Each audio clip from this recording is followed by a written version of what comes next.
கோவை மற்றும் மாவட்டத்தின் பல்வேறு பகுதிகளில் பரவலாக மழை பெய்து வருகிறது. அந்த காட்சியை பார்ப்போம்.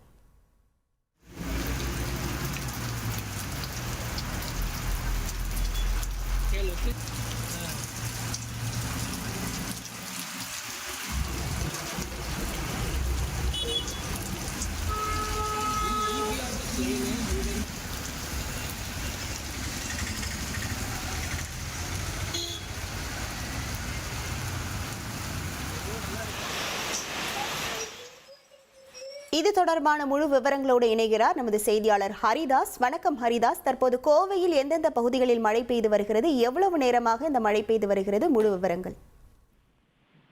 கோவை மாவட்டத்தில் பல்வேறு பகுதிகள், குறிப்பாக மேற்கு தொடர்ச்சி மலையை ஒட்டியுள்ள பகுதிகளான தொண்டாமுத்தூர், ஆலந்துறை, பேரூர் மற்றும் அதே போல மேட்டுப்பாளையம் உள்ளிட்ட பகுதிகளில் கடந்த ஒரு வாரமாகவே தொடர்ந்து மழை பெய்து வருகிறது. இந்த சூழ்நிலையில இன்று காலை முதல் கோவை மாவட்டம் முழுவதும் வெயில் பொதுமக்களை வாட்டி வதைத்து வந்தது. இந்த சூழ்நிலையில் நேரம் செல்ல மதியத்திற்கு மேல் கோவை மாவட்டம் முழுவதுமே கருமேகம் சூழ்ந்து இருந்து காணப்பட்டது. இந்த சூழ்நிலையில் கிட்டத்தட்ட ஒரு அரை மணி நேரத்துக்கு மேலாக மாவட்டத்தின் அனைத்து பகுதிகளிலுமே பலத்த காற்றுடன் கனமழை பெய்து வருகிறது. தொடர்ந்து இந்த மழை பெய்து வருவதால் ஏற்கனவே மாவட்ட நிர்வாகம் தெரிவித்திருந்தது, கோவைக்கு மிக கனமழை முதல் அதிக கனமழை வரை எச்சரிக்கை விடப்பட்டிருக்கிறது இந்திய வானிலை ஆய்வு மையத்தால்.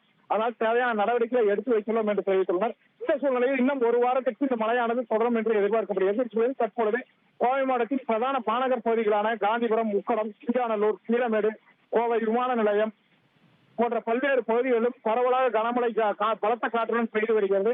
இதன் காரணமாக நகரின் தாழ்வான பகுதிகளில் இந்த வெள்ள நீரானது கரை புரண்டு ஓடும் காட்சிகளையும் நம்மால் காண முடிகிறது. இந்த மழையானது தொடர்ந்து மேலும் நீடிக்கக்கூடும் என்று எதிர்பார்க்கப்படுகிறது.